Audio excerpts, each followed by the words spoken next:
Bismillahirrahmanirrahim. Assalamualaikum warahmatullahi wabarakatuh. Bapak Ibu sekalian yang terhormat, kita akan memasuki sesi kuliah umum yang waktunya sangat terbatas. Maka terlebih dahulu izinkan saya juga ingin membacakan sebuah pantun. Sungguh indah ayat-ayat suci, dibaca qori bersuara merdu, penuh harap kepada Mahkamah Konstitusi, tempat mengadu sengketa pemilu. Tepuk tangan ya dong. Ya. Baiklah, Bapak Ibu sekalian yang kami hormati, wabil khusus Profesor Dr. Eni Nurbaningsih SHM HUM sebagai moderator, lazimnya saya membacakan terlebih dahulu biodata singkat beliau. Saya sudah menerima riwayat hidup beliau yang sangat panjang, tetapi pada bagian-bagian tertentu saja yang ingin saya sampaikan. Nama Profesor Dr. Eni Nurbaningsih SHM HUM, tempat tanggal lahir Pangkal Pinang 27 Juni 1962, NIP 1962 62719880 32001. Pangkat golongan Pembina Utama Madya 4D, jabatan akademik guru besar, perguruan tinggi Universitas Gadjah Mada, jenis kelamin perempuan 100% ya. Agama Islam 100% juga insya Allah ini. Kemudian status pernikahan menikah, alamat kantor Jalan Merdeka Barat nomor 6 Jakarta Pusat. Itulah kantor Mahkamah Konstitusi.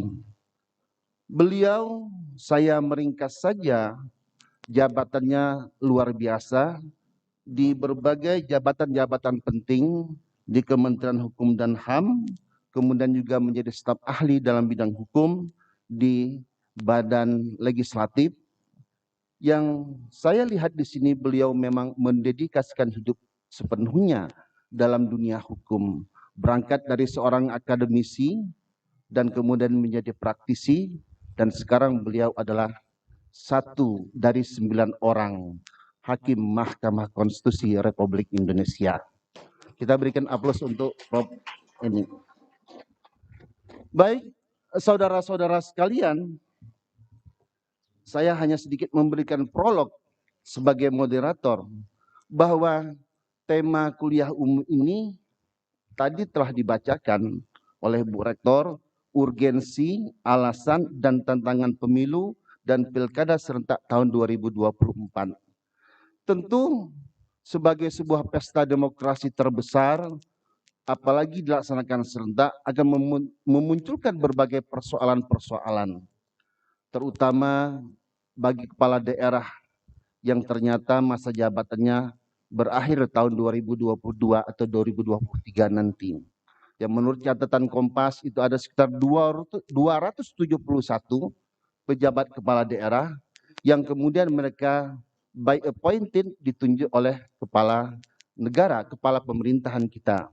Nah, tentu saja persoalan-persoalan lain juga akan bisa kita diskusikan di sini, dan saya percaya narasumber kita sejatinya adalah seorang akademisi, yang artinya pikiran-pikiran kritis itu tetap hidup dalam rangka mengembangkan dan membesarkan negara demokrasi, negara kesatuan Republik Indonesia.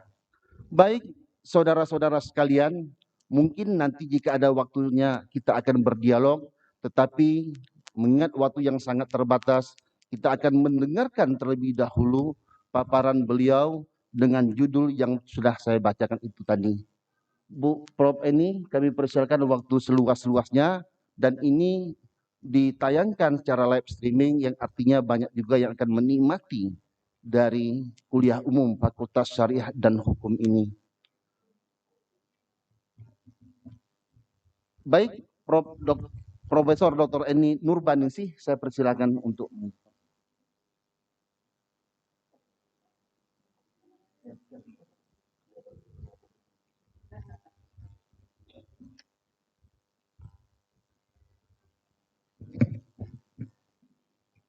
Terima kasih Bapak Moderator. Assalamualaikum warahmatullahi wabarakatuh. Selamat pagi, salam sejahtera bagi kita semua. Salam konstitusi. Kalau tadi diawali dengan pantun, ya saya juga akan berpantun, ya. Tapi saya tidak pakai bunga, Pak.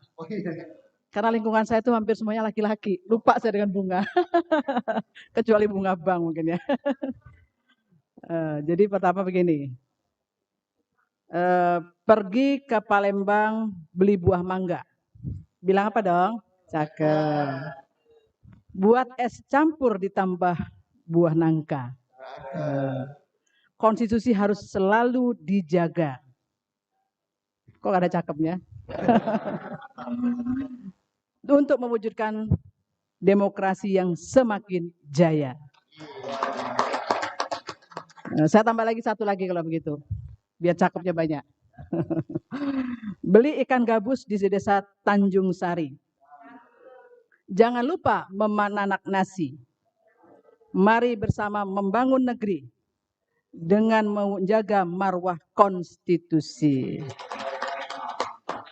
Kalau saya pakai konstitusi semua, Pak, nggak pakai bunga.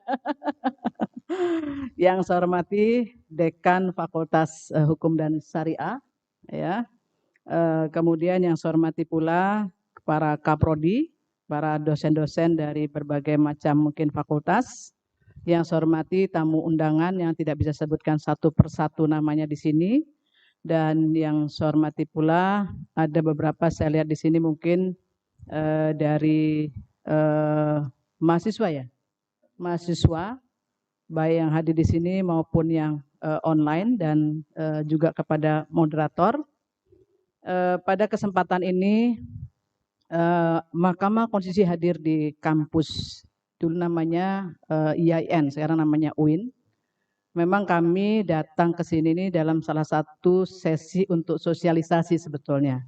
Jadi tidak perlu merepotkan kampus yang kebetulan dikunjungi, tidak perlu menyediakan makan, tidak perlu menyediakan honor, tidak perlu menyediakan tiket pesawat juga tidak, ya.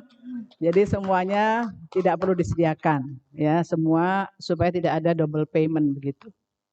Jadi kami hadir khusus memang untuk sosialisasi. Jadi sosialisasi ini nanti dalam waktu yang tidak terlalu lama lagi akan diselenggarakan untuk banyak sesi saya kira. Karena kita akan menghadapi satu kondisi yang sangat istimewa yaitu pesta demokrasi. Di mana pesta demokrasi ini dalam hitungan hari saya lihat di KPU kemarin tayangannya adalah kurang dari 425 hari lagi. Itu ibarat kata Krisdayanti itu tinggal menghitung hari. Ternyata 425 hari lagi. Itu waktu yang sangat-sangat cepat sekali berlalunya. Apalagi buat para calon-calon yang mungkin saat ini saya lihat wajah-wajahnya ada di sini nih. Ya. Oleh karena itu karena waktunya ternyata tinggal sedikit sekali. Oleh karena itu perlu memang sosialisasi yang sebisa mungkin mengena kepada berbagai macam pihak, ya, bisa itu kepada penyelenggara pemilu itu sendiri, bisa kemudian kepada pihak-pihak yang nantinya mungkin berpotensi akan ke MK. Ya, bisa jadi dia adalah advokat, ya. Saya tidak tahu di sini apakah ada advokat yang biasa beracara di MK ya. Advokat dan bisa juga kemudian calon-calon. Ya, bisa juga dia adalah calon, kalau calon presiden saya tidak tahu apakah dari sini ada ya. Jadi calon-calon termasuk di situ ada calon presiden beserta wakil presidennya otomatis pasangan calonnya. Kemudian calon itu dari legislatif ya, bisa kemudian DPR, DPD, DPRD ya. Ditambah lagi kemudian mungkin juga nanti ada pasangan calon dari kepala daerah. Kenapa? Karena memang kita menghadapi satu situasi semua kepemiluan kita ini penyelenggaranya serentak. Serentak itu bukan berarti dalam satu kesatuan hari yang sama. Kebetulan untuk Pilpres Pileg itu tanggal 14 Februari hari Rabu 2024 itu kan tinggal di ujung waktu, itu tidak jauh lagi kita, artinya sebentar lagi akan kita jemput itu waktu itu. Dan kemudian di tanggal, seingat saya di bulan November ya, itu kemudian kita akan menyelenggarakan pemilihan kepala daerah serentak nasional di 2024. Nah, itu sudah pasti kondisi ini memang membutuhkan kesiapsiagaan yang luar biasa. Kesiapsiagaan dari sisi penyelenggaranya sendiri, yaitu KPU, kemudian Bawaslu, seperti itu, sampai ke level yang terbawah. Ya, di samping itu juga kesiapsiagaan pihak-pihak yang mungkin nanti akan menjadi bagian dari tim sukses. Ada tim suksesnya presiden atau pasangan calon presiden, ada tim suksesnya nanti dari kepala daerah, juga mungkin ada tim yang berkaitan dengan caleg, baik itu DPD, DPR maupun DPRD. Ya, inilah yang kemudian harus disiapkan sedemikian rupa supaya pada saat hari H-nya itu benar-benar ada kesiapsiagaan untuk kemudian kita mendapatkan bagaimana penyelenggaraan kepemiluan itu sebagaimana harapan kita semua, yaitu pemilu yang jujur dan adil. Ya, sebagaimana azas-azas yang tercakup di dalam pasal 22E Undang-Undang Dasar kita. Itu yang kita harapkan. Kenapa? Karena memang berkenaan dengan kepemiluan ini kita menghadapi sebetulnya ini suatu tantangan yang sudah biasa dihadapi oleh MK, ya. Karena Mahkamah Konstitusi bukan sekali ini saja menyelesaikan sengketa hasil pemilihan umum, tetapi sudah yang kesekian kalinya, tetapi tetap saja banyak tantangan yang dihadapi di situ. Nah, tantangan itu kenapa? Karena memang berkaitan dengan satu kondisi yang seharusnya itu ada di pihak persiapan itu ada di pihak penyelenggara, yang kita harapkan mereka bisa menyelesaikan itu dengan sebaik-baiknya. Mulai dari tahapan awalnya itu mereka sudah bekerja dengan sebaik mungkin, ya, dan itu diharapkan memang penyelenggara pemilu yang independen. Yang kita harapkan adalah penyelenggara pemilu yang independen, yang tidak kemudian dia memiliki afiliasi atau kepentingan yang keberpihakan kepada pasangan apapun atau kepada siapapun di situ. Itu nanti akan memberikan kemudahan di dalam proses penyelesaian sengketanya, ya. Tetapi kalau ada keberpihakan seperti itu juga akan terungkap di persidangan biasanya. Semua akan terungkap di persidangan, ya, karena persidangannya dilakukan secara terbuka sekali, transparan dan bisa diakses oleh siapapun. Kemudian yang berikutnya ini berkaitan dengan penyelenggaraan waktunya. Ya, waktu untuk penyelesaian sengketa pemilu ini memang tidak lama. Berbeda dengan kalau Mahkamah Konstitusi melaksanakan kewenangan MK berkenaan dengan kewenangan yang lain. Misalnya terkait dengan pengujian undang-undang, ya, dalam arti material. Itu tidak dikenakan satu batasan waktu. Ya, tapi kalau pengujian formil ada batasan waktunya. Karena memang dikehendaki segera ada kepastian terhadap undang-undang itu. Tetapi kalau pengujian material memang tidak ada batasan waktu. Tapi untuk penyelesaian sengketa hasil pemilihan umum termasuk di dalamnya pilkada, nah ini penting nanti buat para mahasiswa, terutama mahasiswa S2 atau S3, ya. Sebenarnya banyak sekali topik-topik yang bisa diteliti lebih jauh. Kadang-kadang kan mencari topik riset itu kan susah itu. Susah sekali itu. Tadi saya baru diskusi dengan Pak Dekan, saya punya bimbingan di sini, ya. Sayang beliau tidak bisa menyelesaikan karena ada kendala kesehatan juga, ya. Itu juga ada persoalan topik riset juga yang menjadi pemikiran kita bersama yang harusnya bisa kita segerakan dari awal. Salah satu yang bisa diambil dari sini banyak sebetulnya, yaitu sekarang ini MK telah memutus bahwa antara pilkada dengan pemilu itu satu rezim kepemiluan semua. Karena kepenyelenggaranya sama sebetulnya, ya. Jadi tidak dibedakan lagi ini rezimnya pemerintah daerah, yang ini adalah rezim pemilihan umum. Tetapi ini adalah sama-sama rezim pemilu semua. Karena rezim pemilu itulah kemudian segala hal yang berkaitan dengan persyaratan apapun terkait dengan calon, yaitu dibikin semuanya sama terkait dengan putusan-putusan MK yang baru. Inilah yang penting buat saya.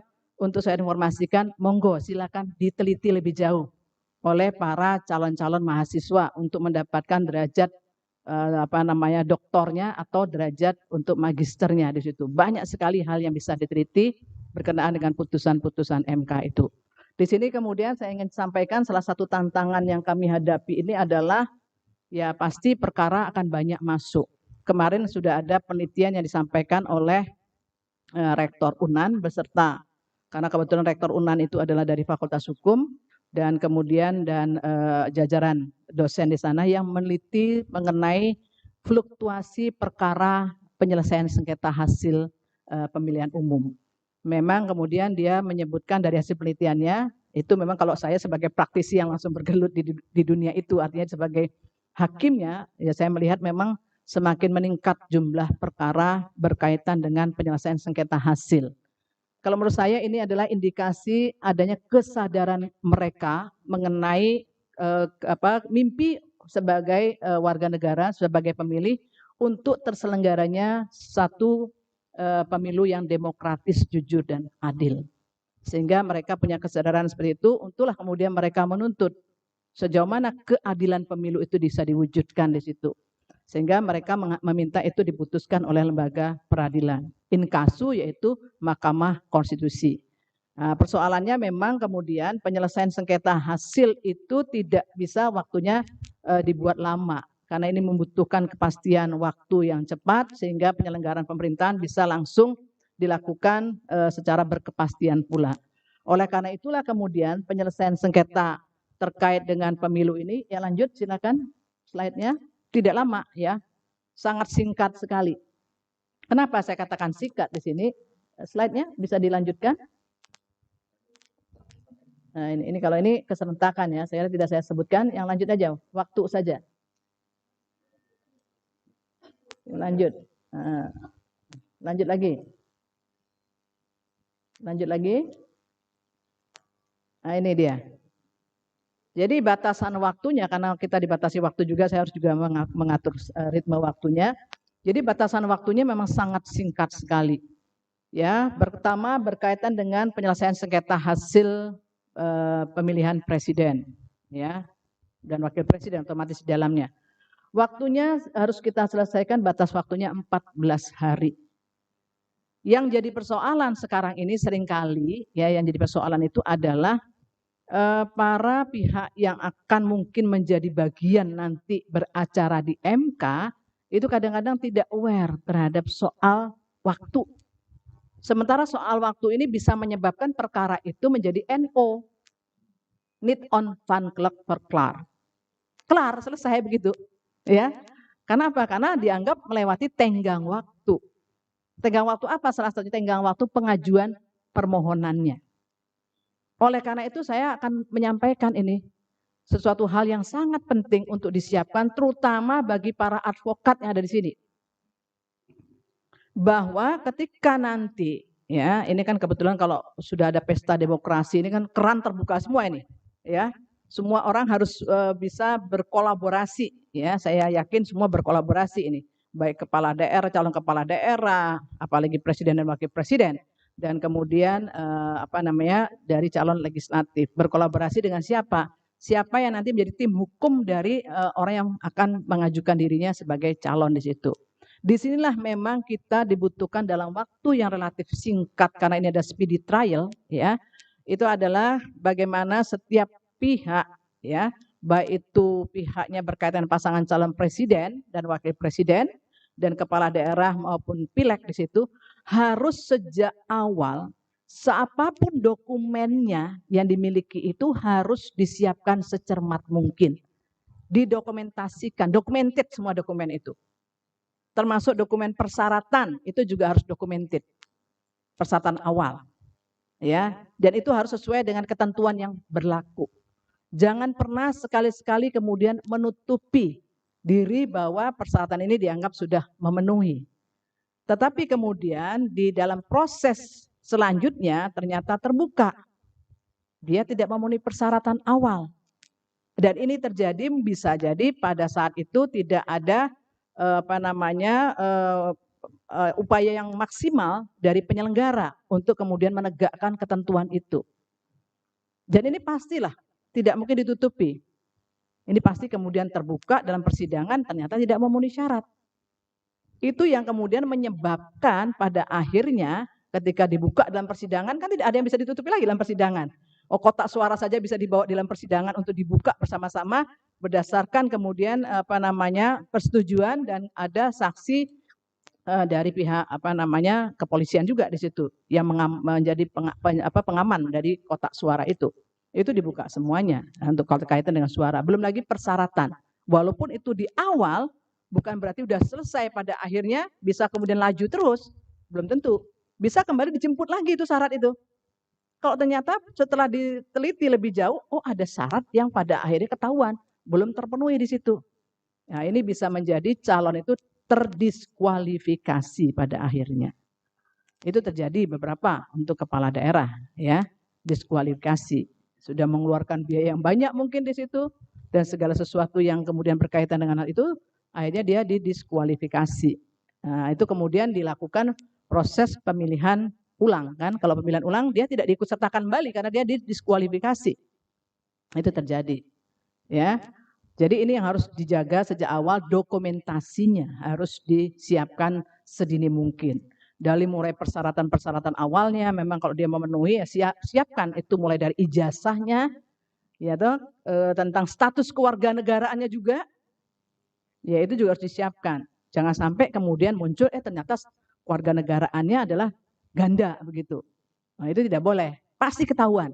Ya sekali sudah masuk dalam persidangan pasti ketahuan. Tidak masuk dalam persidangan pun pada akhirnya kemudian ini kok dibuka ternyata ada hal yang pada waktu awal pendaftaran ternyata dia bermasalah. Nah, itu bisa diajukan juga seperti itu. Dan MK harus mewujudkan pemilu yang berkeadilan berdasarkan undang dasar atau konstitusi seperti itu. Nah, ini harus kemudian diselesaikan karena batas waktu yang ini harus aware sekali tentang waktu ya. Jangan sampai kemudian diajukan itu melebihi tenggang waktu. Tenggang waktu itu bisa kemudian hitungannya sekian menit, ya kan? Apalagi jam, ya. Lebih baik sebelumnya. Jangan sampai mendekati. Kadang-kadang kita tuh biasa di Indonesia ini apa-apa terakhir, di akhir begitu. Ya kan begitu Pak? Ngumpul tugas di akhir kan begitu. Ngintip-ngintip dulu teman-temannya gimana? Janganlah begitu. Karena apa? Kalau sudah tersistematis dengan baik ya, diatur dengan baik, itu bisa jadi kita kemudian menyiapkannya bisa lebih baik lagi. Kesiapan kita biasanya karena ini kompetisi yang luar biasa, pasti satu sama lain itu saling ngintip kan begitu. Bagaimana dengan calon A, calon B kan begitu, saling ngintip apa kekurangan dari calon A, calon B. Supaya tidak muncul kekurangan itu memang tidak ada kekurangannya, ya harus terdokumentasi semua dari awal. Seluruh persyaratan dan seterusnya harus terdokumentasi dengan sebaik mungkin ya. Nah itu tadi ketika akan diajukan tidak bingung lagi. Ada kasus ketika akan diajukan bingung mencari bukti yang mendukung terkait dengan hal itu, kebingungan. Sampai akhirnya fotokopi di mana-mana diambil, lah ternyata nggak sama yang diambil itu datanya. Ya, ini dibuktikan mana yang sama. Lah kan kita bisa mengklarifikasi bukti-bukti yang ada dengan memanggil para pihak di situ karena para pihak kan ada semua di persidangan. Ya, jadi itu kita kemudian klarifikasi. Nah, kalau kemudian sudah terdokumentasi dengan baik sejak awal nggak perlu harus kemudian tiba-tiba loh kok suara saya kok akhirnya seperti ini gitu. Lah yang seperti ini dia sudah punya data yang lengkap. Tinggal dibawalah kemudian ke proses persidangan untuk diselesaikan. Mana hasil suara yang benar di situ. Ya dalam waktu yang sangat singkat. Jadi biasanya kendala-kendala tantangan yang muncul itu di situ ya karena waktu yang sangat singkat mereka asik dengan proses hitung suaranya di situ tanpa mengumpulkan bukti-bukti yang ada. Bukti-bukti itu silakan misalnya ingin memberikan bukti terkait dengan foto misalnya seperti itu. Tapi jangan foto itu yang diambil kakinya saja. Wah ini kerumunan orang, kakinya banyak sekali. Lah kaki kan kita tidak tahu kaki di pasar kek atau kaki pada waktu kerumunan COVID atau gimana kan kita tidak tahu di situ. Nah, mestinya diambilnya yang sewajarnya bisa membuktikan memang foto itu berkaitan dengan proses penyelenggaraan pemilu itu seperti itu. Jadi ini memang harus disiapkan ya. Belum lagi kemudian tanggalnya. Ada yang foto diambilnya ketika persidangan sudah dimulai kan begitu. Lah bagaimana bisa dijadikan satu bukti gitu ya. Mestinya kan bukti pada saat kapan itu terjadinya, proses itu terjadinya. Kalau memang di situ misalnya ada pelanggaran, kapan pelanggaran itu terjadi ya. Itu semua harus ada dokumentasi yang sangat baik. Ini jadi saya mohon ini diperhatikan, waktunya sangat terbatas sekali. Untuk pemilihan presiden itu jangka waktu penyelesaiannya 14 hari. Pengajuannya itu 3 hari setelah ya ditetapkannya suara ya, penghitungan suara dari calon itu ya, termasuk pileg ataupun pilkada itu sama di situ ya. Lanjut ya. Ini yang perlu diperhatikan ya.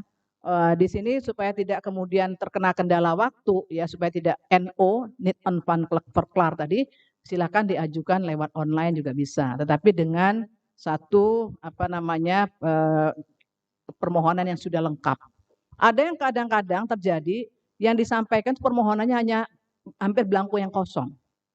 Nitip seperti orang kayak nitip gitu loh. Ya nitip kemudian kayak nitip nama supaya tidak terkena waktu. Ya nggak boleh juga. Ini kan kemudian harus diakses. Semua permohonan bisa diakses oleh siapapun, termasuk oleh KPU-nya dan Bawaslu-nya. Lah apa yang bisa ditanggapi oleh KPU dan Bawaslu kalau kemudian permohonannya ternyata isinya masih kosong gitu loh. Jadi dia hanya pura-pura ya mungkin nitip tadi karena waktunya takut habis dia titip aja begitu. Tapi kan tidak ada yang bisa kemudian diberikan keterangan dijawab oleh KPU dan Bawaslu di situ ya. Ya lanjut ya. Gimana Pak? Lah inilah nanti Bapak Ibu ya hadirin semua di sini. Nah, ini yang perlu diperhatikan ketika pihak-pihak ini nanti biasanya saya yakin ya dari Palembang juga cukup banyak yang mengajukan permohonan biasanya. Cukup banyak nih. Saya cuma tidak lihat di sini wajahnya yang pernah ketemu saya di persidangan ini. Ya, cukup banyak dari mulai pilkada, apalagi pilkada, ya, dari mulai pilkada, pileg itu, ya, kalau pilpres mungkin hanya tim pendukung saja yang berkaitan yang dimintakan seperti itu, ya. Kalau ada kecurangan, misalnya di Sumatera Selatan, ya itu yang diminta. Tapi yang perlu dilihat di sini ini. Jadi siapa saja pihak-pihaknya di situ. Nah ini pihaknya sudah otomatis kalau kemudian berkaitan dengan penyelesaian hasil pemilihan umum, ya pihaknya ini adalah pasti pemohon, yaitu adalah pasangan calon. Di pasangan calon yang mana? Di sini pemohonnya pasti pasangan calon presiden wakil presiden yang suaranya itu tidak yang kalah lah gitu ya, hitungannya yang kalah begitu ya. Kemudian pemohonnya di situ ya. Kemudian termohonnya pasti kemudian KPU ya. Nah ini pasti ada pihak terkait, nggak mungkin kemudian tidak ada pihak terkaitnya di situ. Pihak terkait adalah pasangan calon yang berkepentingan terhadap permohonan itu, jangan sampai kemudian hasilnya berubah gitu loh. Dia tidak tahu ya. Pasti dia akan datang di situ untuk mengajukan diri sebagai pihak terkait ya. Kemudian ada Bawaslu yang memberikan keterangan. Ya, jadi oleh karena itu karena ini para pihak dia akan mengakses permohonan segera setelah ada permohonan, dia akan kemudian menyiapkan bagaimana jawaban. Ini kan jawab jinawab sebetulnya. Bukti-buktinya. Jadi perang bukti sebetulnya pada saat kita menyelesaikan hasil itu. Perang bukti. Ketika bukti itu dilihat bukan hanya sekedar melihat hasil angka di situ saja, tetapi ternyata ini berkaitan dengan proses yang tidak bermasalah, ya proses itu pun akan kami lihat. Jadi ada yang mengatakan, wah MK itu mahkamah kalkulator kalau menyelesaikan hasil. Itu salah besar. Ya, berkali-kali MK mengatakan demi keadilan pemilu, demi mewujudkan pemilu yang jujur dan adil sebagaimana azasnya dalam konstitusi, bukan berarti kita tidak bisa masuk di dalam proses yang tidak adil itu. Tapi kan itu harus dibuktikan semua. Ternyata proses berkaitan atau berdampak terhadap hasil. Ya harus dibuka semua itu. Sudah cukup banyak perkara di MK yang kemudian berkaitan dengan persoalan-persoalan proses itu. Nah, persoalannya ketika ini nanti objeknya adalah penetapan perolehan suara ini tadi, ya yang sudah dilakukan secara nasional, itu kan bisa jadi orang kemudian mendalilkan. Ya, misalnya Pak Ahmad mendalilkan, oh di Komring itu terjadi pelanggarannya seperti ini. Pelanggarannya masif, terstruktur begitu. Tapi nggak ada buktinya. Gitu loh. Oh angkanya harusnya begini ya. Mestinya angkanya pada waktu di TPS itu seperti ini ya. Kemudian berkurang. Tapi tidak ada buktinya. Bisa jadi pada saat penghitungan itu saksinya atau tim sesnya sudah pulang duluan, gitu loh. Dia tidak mengikuti sampai detail date by date-nya di situ ya. Dia tidak mengikuti detailnya. Nah, itu bisa jadi kemudian dia kehilangan. Mestinya, nah ini yang saya katakan documented tadi, mestinya setiap tahapan tuh diikuti, dipoto, diambil gitu loh. Disiapkan betul dengan matang. Nah ini kan enak kalau nanti dari pihak pemohon mengatakan ini terjadinya pelanggaran yang katanya masif tadi itu. Nah, kita akan kemudian lihat apa sih yang menjadi buktinya di situ. Nah, nanti kalau ada buktinya banyak, jangan buktinya dibuat gelondong gitu ya. Disebutkan judul buktinya apa, ya, apa tanggal berapa, segala macam ada ininya, ada identitas terhadap bukti-bukti itu sehingga mudah untuk mencarinya. Karena waktunya cuma 14 hari. 14 hari itu waktu yang sangat singkat sekali. Nyaris hakim itu hampir tidak bisa tidur itu. Biasanya kalau persidangan seperti itu kita diinjeksi terus, Pak. Dikasih penguat gitu ya. Seperti yang lalu itu saya tidak pulang dari kantor, ya terpaksa harus tidur di kantor dan itu memang kita diberikan seperti istilahnya energi yang untuk menguatkan kita supaya kita bisa kuat sampai selesainya proses persidangan. Karena memang kita bertanggung jawab terhadap apa yang harus kita selesaikan dalam tempo yang sangat singkat itu. Ya, jadi ini yang perlu kemudian disiapkan. Termasuk tadi saya katakan tenggang waktu itu tadi. Jangan sampai kelebihan 5 menit saja. Sudah lepas itu. Ya, karena itu pasti dieksepsi nanti oleh pihak KPU, termohonnya di situ. Jadi jangan sampai kelewatan waktunya, ya. Nah, di sini kemudian dalam tempo yang telah ditetapkan itu MK segera memutus bagaimana sesungguhnya suara sah perolehannya itu yang seharusnya. Itu ditetapkan oleh MK di situ. Ya mudah-mudahan jangan sampai kemudian suaranya itu menjadi tidak sah begitu misalnya atau kemudian ada masalah di situ. Itu memang kemudian sangat fatal akibatnya. Nah, kita berharap semuanya berjalan secara baik, ya, benar sesuai dengan aturan, sehingga kalaupun ada masalah, masalahnya itu kemudian tidak sampai sangat sistematis atau terstruktur lah mudah-mudahan. Kalau itu semuanya dilakukan secara jujur dan adil dari awal, ya. Jadi ini kalau terkait dengan penyelesaian sengketa pemilihan presiden dan itu memang waktunya sangat singkat sekali dan biasanya hampir semua tim ses itu akan bekerja sangat heroik sekali untuk menyiapkan seluruh dokumen-dokumen bukti pendukungnya, ya, baik dari pasangan calon yang dinyatakan oleh KPU perolehan suaranya tertinggi atau menang, atau kemudian pasangan calon yang menjadi pihak terkait yang di bawahnya itu semua sama-sama akan mengajukan bukti. Nah ini kemarin itu waktu yang lalu, ya pada waktu pemilu yang lalu itu sampai ruangan hakim saja yang cukup besar seperti itu saja sudah penuh dengan bukti-bukti.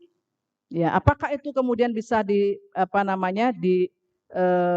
identifikasi, ya, kemudian dicermati bukti-bukti? Iya pasti.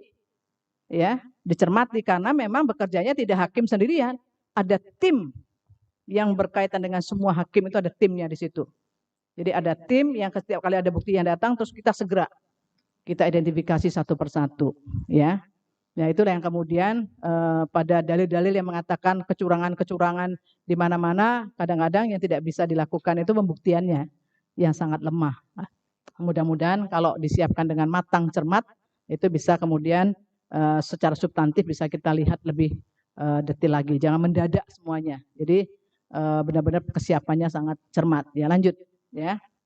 Kemudian yang berikutnya ini terkait dengan pemilihan DPR, DPRD. Nah, ini biasanya dari Palembang masih ada ini, nggak mungkin nggak ini. Dulu juga dari Palembang juga ada ini berkaitan dengan calon legislatif, ya maupun DPR maupun DPRD maupun dan DPD juga, ya ada dari Palembang juga yang berperkara di MK, ya. Kami memang dibagi dalam panel hakim. Kalau untuk perkara penyelesaian sengketa pemilihan legislatif ini, ya. Kita dibagi panel. Panelnya itu setiap panel 3 hakim. Saya kebetulan satu-satunya hakim perempuan di MK. Jadi hampir semua hakim ada 9. Ya artinya tapi tidak ada persoalan lah perempuan laki-laki sama saja sebetulnya. Ya dan tidak pernah kita mempersoalkan soal gender juga di dalam ngemban tanggung jawab itu tidak ada persoalan soal itu ya. Jadi kami dibagi panel, ada tiga panel nanti, 3 panel itu tidak boleh berkaitan dengan daerah kelahiran, tidak boleh. Yang punya interest itu tidak boleh sama sekali.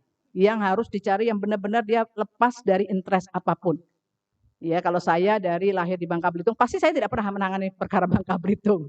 Ya, saya akan menangani perkara di luar itu. Atau orang tua saya tinggalnya di Blitar, juga saya tidak akan pernah menangani yang ada di kabupaten atau kota Blitar. Ya, pasti saya diberikan pada tempat yang lain seperti itu. Ini sama juga, ya. Jadi di sini pemohonnya ini adalah partai politik, ya, partai politik peserta pemilihan umum, ya. Juga bisa kemudian partai politik lokal, ya, peserta pemilu untuk pengisian keanggotaan yang ada di Aceh maupun yang ada saya kira di Aceh semua ini ada partai politik lokalnya, ya, karena di Papua tidak ada, ya.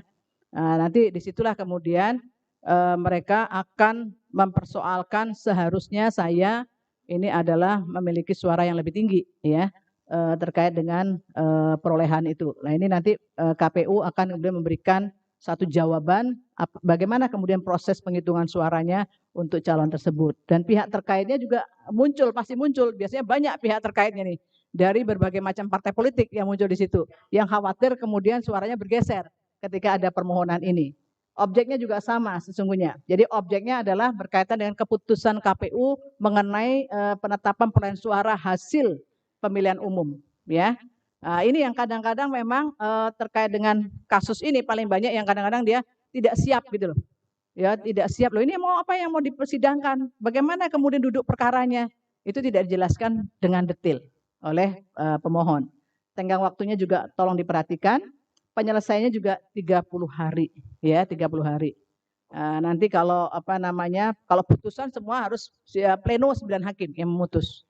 Hanya panel hakim itu dalam rangka pemeriksaan supaya cepat untuk mengejar 30 hari.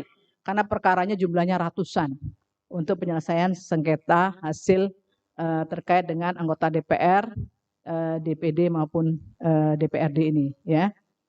Kemudian yang berikutnya adalah terkait dengan lanjut ya DPD. Saya ada DPD juga sama, ya, DPD juga sama ini. Kalau DPD kan jelas ya. Ini kan setiap provinsi adalah 4 yang tertinggi karena ini sistemnya distrik seperti itu. Ini juga ada kadang-kadang itu tidak ngeh gitu loh kalau suaranya ternyata seharusnya bisa dia mencapai atau sampai paling tidak pada urutan keempat gitu ya. Tapi dia tidak prosesnya dia penghitungan dari awal itu dia tidak ikut gitu loh. Tim sesnya juga tidak bekerja dengan maksimal seperti itu. Jadi tidak bisa membuktikan bahwa dia harusnya masuk ke perhitungan paling tidak suara terbanyak sampai ke urutan keempat seperti itu. Nah, di situ yang jadi persoalan kadang-kadang tim ses itu. Saya tidak tahu apakah di situ dia kurang sajen begitu. Ya, itu sajen tahu kan? Ya, sehingga pada saat harusnya bekerja maksimal di hari itu harusnya maksimal. Bahkan tidak tidur harusnya. Karena dia ngikutin terus kotak suara itu. Iya kan? Kotak suara ada di manapun diikutin. Jangan sampai kotak suara itu mandek di suatu tempat, nggak boleh gitu loh. Nggak boleh, itu harus diikutin terus. Ketika dibuka pun juga harus diikutin. Siapa yang membuka, yang hadir siapa, ada dokumentasinya, kemudian dihitung jumlahnya berapa. Signifikan nggak ketika dimulai dari TPS itu sampai meningkat sampai ke kabupaten misalnya begitu. Signifikan nggak di situ? Nah ini diikutin terus harusnya. Jadi kadang-kadang nggak sampai diikutin terus. Mungkin dia udah ngantuk, capek, ya, seperti itu. Jadi memang yang paling bermasalah itu kadang-kadang kalau ngikutin ini kan capek itu, ngantuk pasti, ya. Termasuk petugasnya juga capek gitu, penyelenggara juga capek di situ, ya. Karena kan memang jumlahnya itu banyak. Sebetulnya ya banyaknya sih sebetulnya normal ya. Artinya kenapa normal? Ya itu kan karena itu bagian dari pemilihan legislatif sebagaimana biasanya begitu.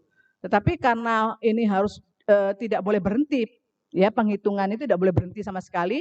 Karena kalau dia jeda, ya kemudian besoknya lagi, itu bahaya itu. Karena itu mahkotanya pemilu. Jangan sampai mahkota ini ternodai begitu.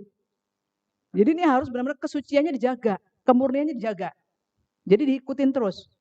Kalaupun harus ada perpanjangan, ya perpanjangan pada hari berikutnya tetap. Kemudian dia tidak boleh ada jeda. lebih dari itu. Itu putusan MK memberikan waktu perpanjangan, tapi tidak boleh sampai jeda. Ditinggal kemana-mana tuh nggak boleh.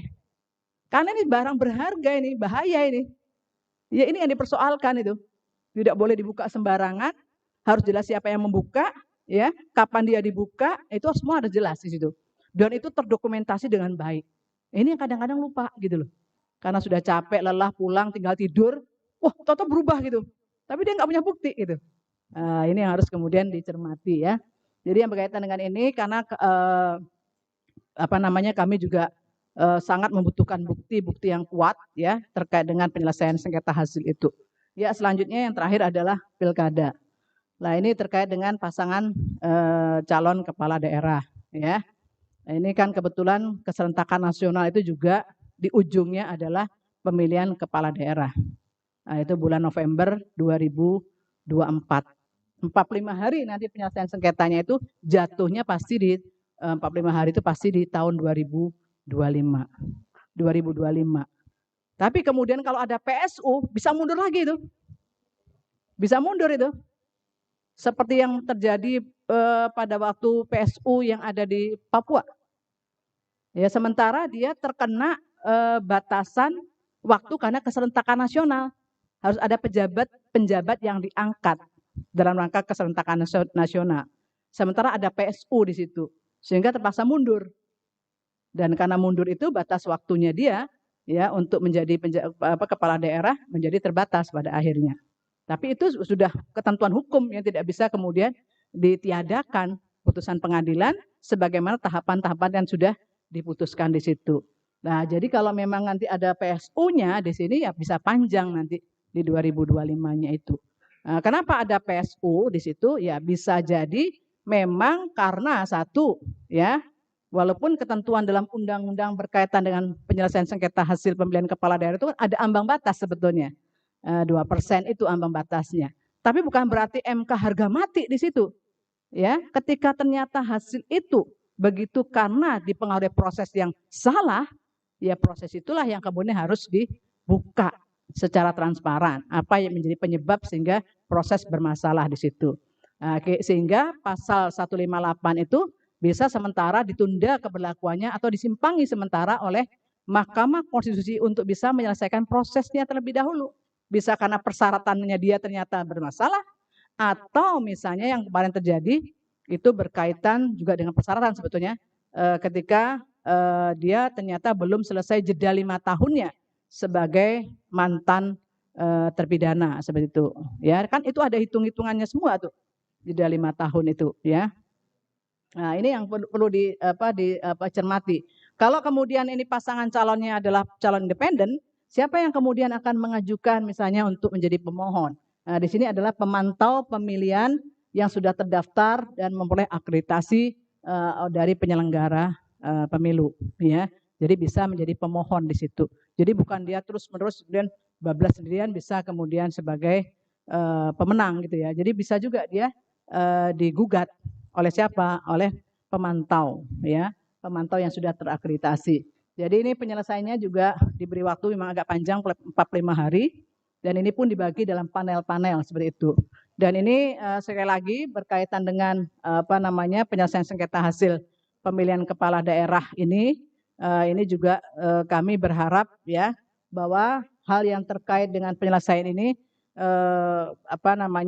selain bukti-bukti tadi yang kuat mendukung di situ ya memang pada akhirnya kami juga berharap penyelenggara pemilu juga itu juga nanti bisa menyelenggarakan pemilu itu dengan satu tekad yang bulat, integritas yang tinggi ya sehingga benar-benar kita bisa mencapai keadilan di dalam pesta demokrasi kita ini ya. Kalau ini kita bisa wujudkan maka demokrasi yang berkeadilan artinya demokrasi yang konstitusional berkeadilan ya bisa kita wujudkan bersama.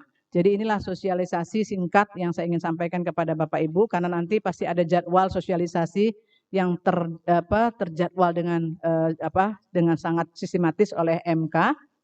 Disampaikan kepada kelompok-kelompok masyarakat termasuk kalangan-kalangan yang biasa beracara dari mulai partai politiknya, kemudian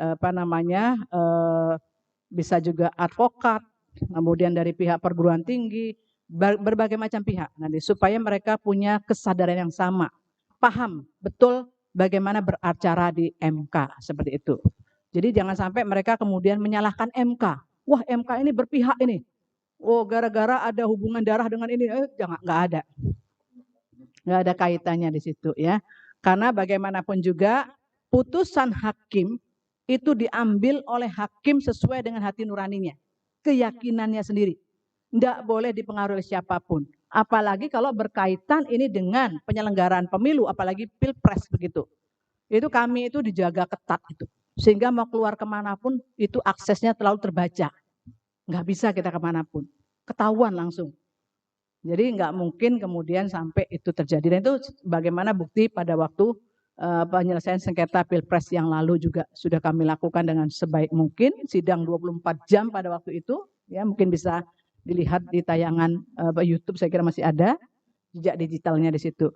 Jadi demikian dari saya berharap mudah-mudahan ini bisa menjadi salah satu pembuka, ya mungkin kita bisa diskusi nanti lebih lanjut lagi lebih jauh karena tadi dibatasi waktunya oleh moderator karena kita jam 11 harus tutup ya Pak Moderator ya, karena kita semua akan sidang semua, sidang yang sesungguhnya, sidang akhirat kita. Jadi saya akhiri sampai di sini. Terima kasih. Wassalamualaikum warahmatullahi wabarakatuh.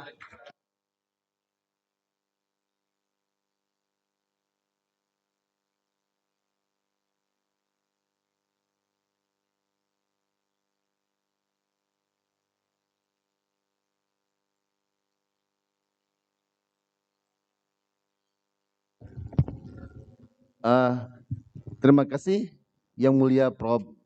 Dr. Edi Nurbaningsih SHM Hum atas presentasinya. Tadi juga memang sebenarnya sangat asik kita untuk membicarakan sesuatu yang sebenarnya sangat up to date. Tentang sesuatu yang benar-benar menyentuh kebutuhan kita dalam demokrasi. Namun sekali lagi karena keterbatasan waktu, maka kami tetap akan memberikan sesi dialog ya Prof ya. Setidaknya ada 2 penanya dan mohon untuk memberikan pertanyaan saja, jangan menanggapi karena waktu itu yang sangat terbatas. Yang pertama adalah Bapak Dr. Muhammad Sadiis, ini adalah dosen Fakultas Syariah dan Hukum dan beliau ini termasuk pengikut pengajian konstitusi bersama Prof. Jimli, jadi pasti banyak akan ditanyakannya. Nah kemudian yang kedua, kesempatan kedua, apakah ada dari pihak KPU, Peradi, dari kepolisian yang semuanya stakeholder dalam pemilu ini? Silakan. Dari Peradi? Ada? Ya, 1 orang ya, dari Bapak nanti bisa menghidupkan mic di depan. Terlebih dahulu silakan Bapak Dr. Muhammad Sadiis. Terima kasih. Assalamualaikum warahmatullahi wabarakatuh. Mohon izin Pak Dekan dan Ibu Profesor Dr. Eni Nurbaningsih. Ini sebelum saya bertanya ini saya sudah banyak membaca buku yang sudah Ibu tulis, termasuk yang terakhir mengenai problematika pembentukan perda itu. Itu menarik bukunya Prof. Saya sudah berapa kali membacanya.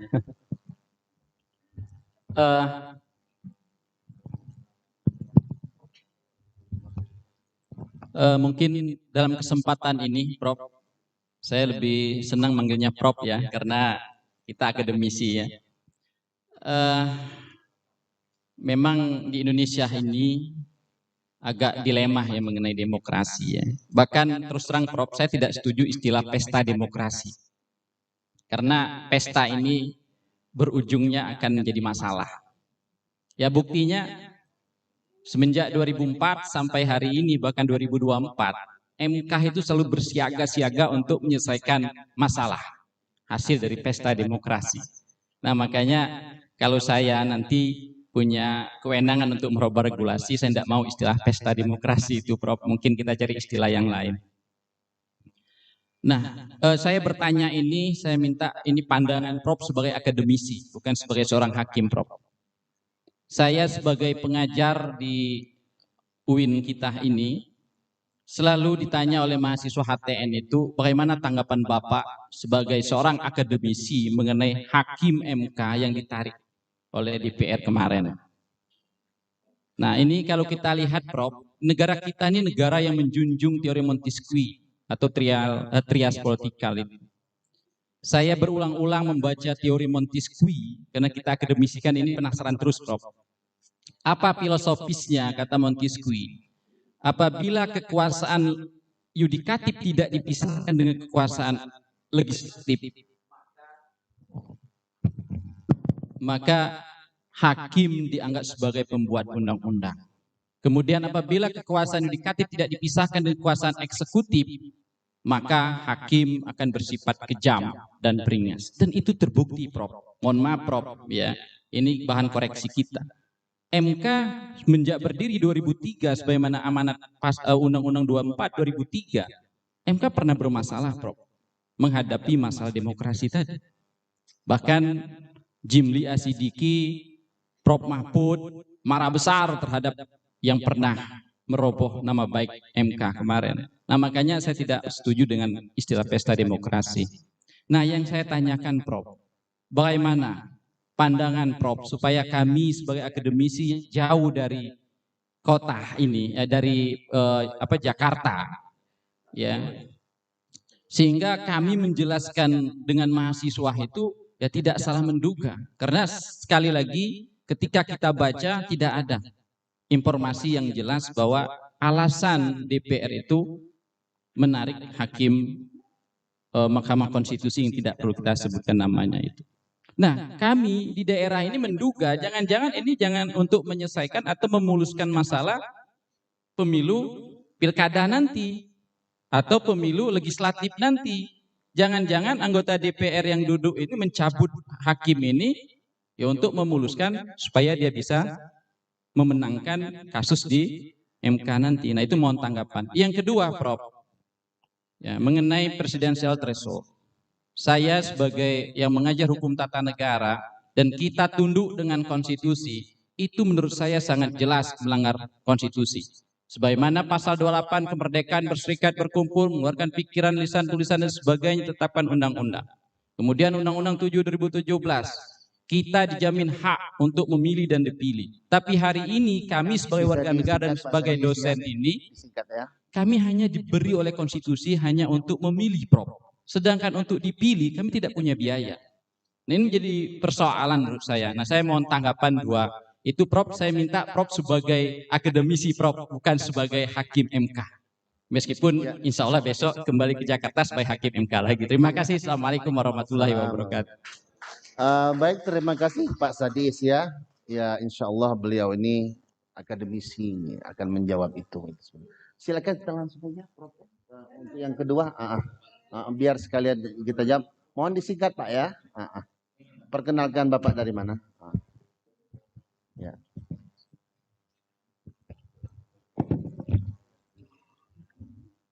Terima kasih. Ya, boleh itu Pak.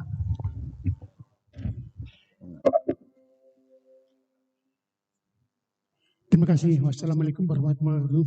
Waalaikumsalam. Saya sangat tertarik apa yang dibilang Ibu tadi, jujur dan adil. Nah, kalau berbicara jujur adil ini, kita susah ini kalau tidak orangnya itu agamis maupun benar. Nah, yang susah kita tuh di situ ada pembelokan.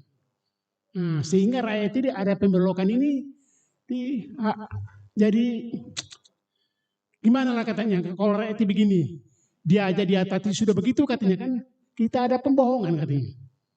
Nah, itu jadi masalah satu. Yang kedua, kalau demokrasi kita ini jujur adil ini kan, nah ini susah kita membahas gimana caranya kita supaya masyarakat ini jangan kesal lah kira-kira akibat setiap pemilu kesal kita. Namun kesalahan kita itu memang banyak yang ditangkap orang-orang ini. Ini kan saya pikir begini Pak, ini saya jujur ya kalau saya itu menilai itu gini Pak, ada 3 hal. Ini kan kalau anggota ya hampir sama salah satu, maupun pejabat maupun anggota DPR, itu ada kata-kata di lapangan itu Pak begini. Satu yang dibutuhkan itu adalah untuk alat beleho, yang kedua untuk partai, yang ketiga untuk rakyat. Nah, gimana ngilangkan ini supaya calon-calon ini di atas itu benar dan jujur. Nah ini loh. Nah kalau saya berpendapat begini Pak, yang tiga tadi tidak bisa dipisahkan Pak. Kalau dia sudah keluar ini, tidak mungkin dia tidak kembali ke modal Bu. Pasti mereka modal lah. Tidak ada orang mau buang uang ke sungai Musi, itu tidak ada.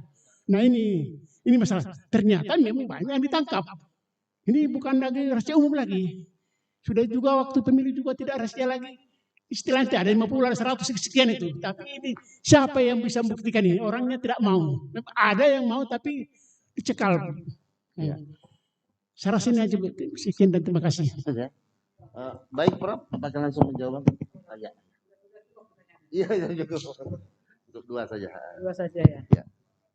Baik, saya sebetulnya kalau lebih banyak lebih senang, tapi waktunya dibatasi hari Jumat ya. Ya tadi ada sidang yang lebih penting lagi. Ini suaranya bisa sampai ke belakang ya? Cukup ya? Jadi begini, saya memang akademisi, guru besar di Hukum Tata Negara di Fakultas Hukum UGM.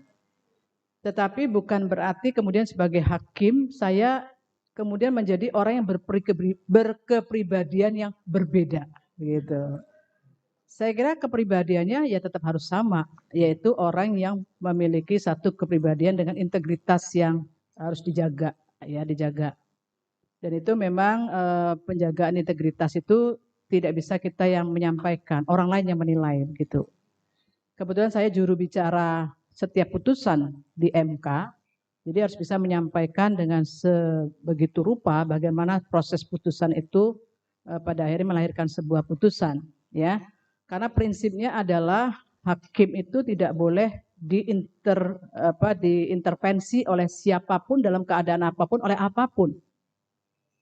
Dan dalam zaman sekarang ini, ya walaupun kita belum menggunakan artificial intelligence ya begitu, tetapi paling tidak orang akan mudah memantau itu. Sangat mudah sekali sebetulnya untuk bisa memantau hakim mana misalnya ataukah ada hakim yang bermasalah, itu mudah sekali di era sekarang ini gitu. Ya. Nah, saya harus jelaskan bahwa hakim ke MK itu hanya 9. 9 hakim itu dalam memutus perkara, ya itu memang dalam posisi yang di ruang yang sangat khusus. Yang di atas sendiri itu kalau Pak Syafi'i ke atas itu. Di lantai 16. Mendekat kepada Tuhan yang Maha Kuasa lah paling tidak. Karena lantai paling atas di situ. Nggak boleh ada orang masuk sembarangan di situ. Yang masuk hanyalah orang yang sudah disumpah. Yang hakim dan orang yang sudah disumpah yang bisa masuk di situ. Ya, dan tidak boleh mengambil apapun gambar, foto dan sebagainya itu di-share itu tidak boleh. Pasti akan cepat sekali ketangkapnya, ketahuannya cepat sekali, ya. Dan tidak bisa dipengaruhi oleh siapapun. Kalau dia berbeda pendapat, silakan menyampaikan dissenting opinion-nya. Atau dia punya alasan yang berbeda, silakan dia sampai concurring-nya. Alasan berbedanya apa? Silakan, itu ruang dibuka seperti itu. Sehingga publik pun bisa menilai bagaimana sesungguhnya peta putusan itu, kan begitu. Itu bisa dinilai, ya. Jadi itu sebetulnya hal yang bisa untuk menjawab sejauh mana independensi Mahkamah Konstitusi harus dijaga. Dan saya memang bagian yang juru bicaranya yang harus menyampaikan itu setiap kali tanya oleh media massa, seperti itu. Itu adalah proses yang sesungguhnya. Kemudian berkaitan dengan tadi istilahnya saya sebutkan, itu bukan istilah normatif sebetulnya, pesta demokrasi, istilah politis sebetulnya untuk menunjukkan yang gampang dipahami oleh masyarakat luas lah. Bahwa kita memang sedang bersukacita sesungguhnya, bukan sedang berduka. Kita sedang bersukacita mencari pemimpin yang baru, yang berintegritas. Bahkan MK berkali-kali menyampaikan, ini loh syaratnya, kalau Anda mantan koruptor, syaratnya ini. Kalau Anda mantan penjahat apapun, syaratnya ini. Supaya masyarakat tuh punya kesadaran. Bagaimana dia bersosialisasi setelah dia menjadi mantan. Jadi ada satu kondisi yang harus disadarkan di masyarakat kita. Seperti itu. Ya. Sehingga memang saya katakan ya sedang bersukacita sebetulnya kita ini. Lah dalam sukacita itulah kita berharap sesungguhnya. Ya tidak hanya pada hakim Mahkamah Konstitusi yang harus menjaga marwahnya. Ya tapi penyelenggara demokrasi. Penyelenggara pemilu pun harus menjaga sebetulnya independensi mereka. Kalau dulu pada waktu pemilu di masa Orde Baru, mereka adalah bagian dari eksekutif. Sekarang kan mereka independen. Tapi apakah independensinya itu terjaga sampai ke proses penyelenggaraannya itu? Itu yang harus dikawal. Siapa yang mengawal itu? Ya kita semua. Yang ada termasuk Pak Safei. Ya kan? Siapa yang bermasalah di sini? Ketika kemudian proses penghitungan suara yang dibawa ke MK itu hasilnya seperti ini. Siapa yang bermasalah?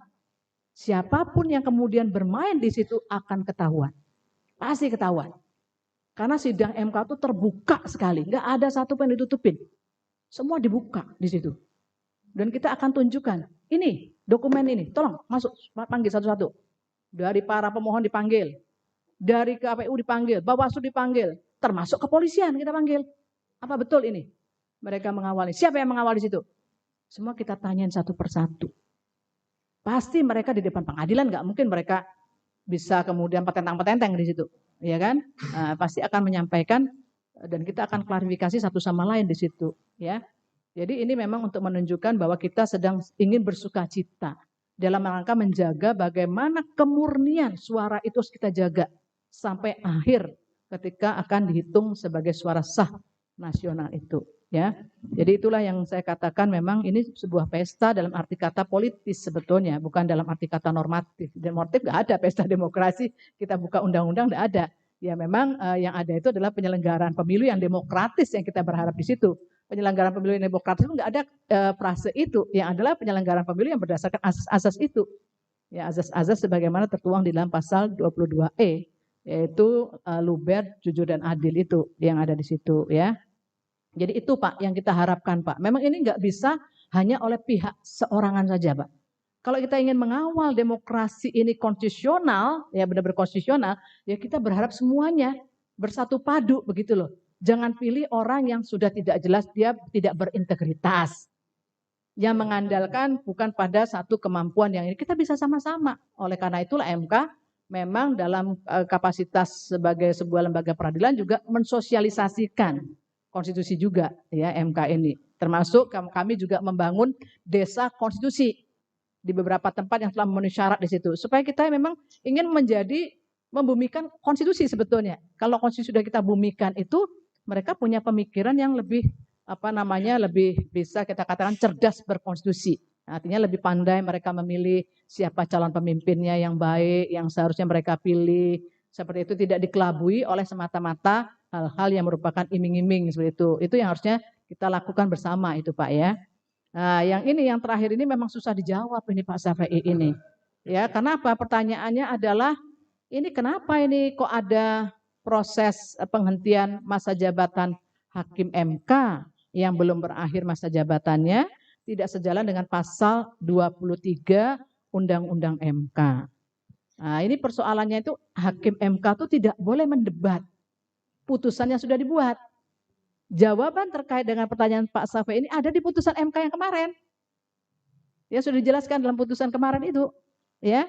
Karena memang hakim itu kan dipilih oleh DPR, ya diajukan oleh DPR 3, Presiden 3, Mahkamah Agung 3, ya. Nah, saya kebetulan diajukan oleh Presiden pada waktu seleksi yang lalu. Mungkin Pak Safei bisa lihat waktu saya seleksi kan terbuka semua ya untuk melihat siapa saja calon-calon yang diajukan oleh Presiden. Nah kemudian ketika kemudian ada yang tiba-tiba diberhentikan seperti itu, nah ini yang kemudian Presiden kan hanya mengeluarkan besikingnya saja di situ. Ya prosesnya memang prosesnya ada di lembaga yang mengajukan itu. Nah apakah lembaga yang mengajukan itu menggunakan pasal 23 Undang-Undang MK, bagaimana pemberhentian hakim itu kan sudah diatur sebetulnya di situ. Nah lihatlah putusan MK, sebetulnya bisa di situ diskusi dengan mahasiswanya. Diskusilah putusan MK itu. Kalau kurang jelas, kalau masih ada masalah, tulis dalam bentuk tesis, skripsi, atau kalau mau lebih kuat lagi dalam bentuk disertasi misalnya seperti itu, atau buku juga boleh gitu. Jadi ini memang bagaimanapun juga sekali lagi kita harus tunduk patuh kepada konstitusi. Ya, sekali kita melanggar konstitusi, ya kita tidak akan pernah menjadi negara yang konstitusional. Ya, itu akan membahayakan sistem berdemokrasi di Indonesia ya. Jadi itu sudah dijawab lengkap di dalam putusan MK yang lalu ya. Jadi monggo silakan dicermati kembali putusan itu. Saya kira itu Pak Safei ya. Terima kasih.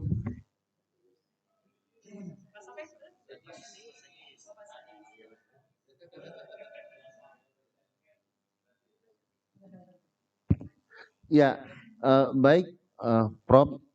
Memang tadi sudah saya sampaikan bahwa beliau ini sejatinya akademisi. Bagaimanapun pikiran akademisi itu memang sesungguhnya kritis, kan seperti itu.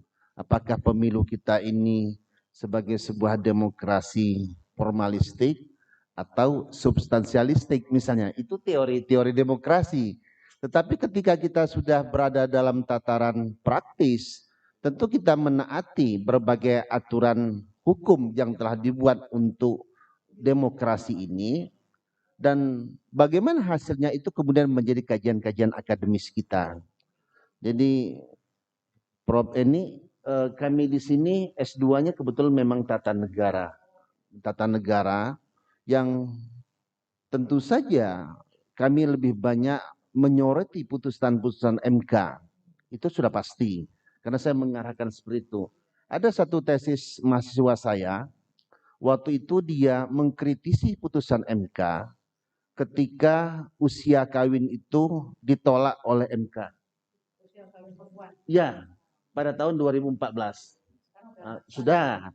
Jadi sudah 2 kali di MK kan, baru kemudian direvisi undang-undang itu. Itu seperti itu. Nah, ketika mahasiswa saya itu meneliti itu, memang ada yang bertanya, emang berani melawan putusan MK? Gitu. Secara akademis tidak ada istilah tidak berani. Namanya juga akademis. Dia berangkat pada tataran-tataran teoritis. Kalau sudah berbicara teori, itu puluhan teori tentang ketatanegaraan bisa kita sajikan. Dan di situ kemudian kita berdebat. Trias politika bermakna sebagai the separation of power, sebagai pemisahan kekuasaan, atau sebagai the distribution of power, jadi sebagai pembagian kekuasaan. Nah, tentu saja perdebatan itu tidak akan pernah berhenti dalam tataran akademis. Namun beliau bisa menempatkan juga sekarang sebagai praktisi, tentu beliau lebih fokus kepada untuk menjalankan apa yang menjadi perintah dari perundang-undangan ini. Nah, tentu saja yang terakhir kita melihat juga ada pemekaran wilayah di Papua misalnya. Saya membaca satu artikel di Kompas oleh J. Kristiadi, kebetulan ini yang mulia. Beliau sebenarnya tidak merekomendasikan ataukah dalam sebuah seminar tidak merekomendasikan ada pemekaran di wilayah Papua dengan berbagai pertimbangan-pertimbangan akademisnya. Sementara wilayah-wilayah lain juga sedang menunggu pemekaran itu.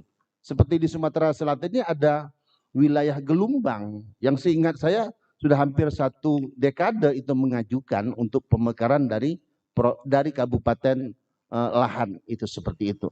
Ya, Muara Enim, dari Kabupaten Muara Enim yang sampai sekarang juga belum terrealisasi. Cuman ketika dia untuk Papua yang jumlah rakyatnya itu sebenarnya agak di luar rasionalitas kita untuk menjadi sebuah provinsi, tetapi itu kemudian dilakukan dengan pemekaran 3 wilayahnya. Dan disitulah kemudian pada 4 hari yang lalu muncul Perpu ya Prof ya tentang pemilu ini. Saya kira demikian, luar biasa Prof. Kami benar-benar merasa mendapatkan sebuah kemuliaan, mendapatkan ilmu yang luar biasa, dan tentu saja kami akan terus berkontribusi untuk kajian-kajian hukum tata negara, terutama di Fakultas Syariah dan Hukum ini. Fakultas Syariah dan Hukum terdepan, UIN mendunia.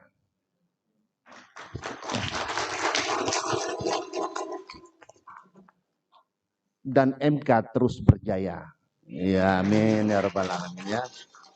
Baik, sekali lagi saya mohon tepuk tangan yang meriah untuk narasumber kita yang luar biasa ini. Demikian dari saya, lebih kurangnya mohon maaf. Saya sudah mau menyiapkan pantun, cuman sudah tidak fokus lagi, salah-salah kata-katanya. Oleh karena itu cukup saya mengucapkan Assalamualaikum warahmatullahi wabarakatuh.